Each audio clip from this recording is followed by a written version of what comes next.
խրթխրթան, նուրբ կարկանդակ, շատ համեղ միջուկով և ամենակարևորը առանց խմորիչի։ Կաթնաշորին ավելացրեք հավկիթ, մի պտղունց աղ, շաքարավազ խառնեք։ Ալյուրի հետ խառնում ենք սոդա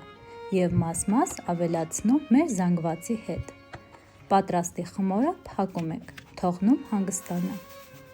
Թավայի մեջ ուղարկում ենք կարագը, կտրատած խնձորը, շաքարավազը,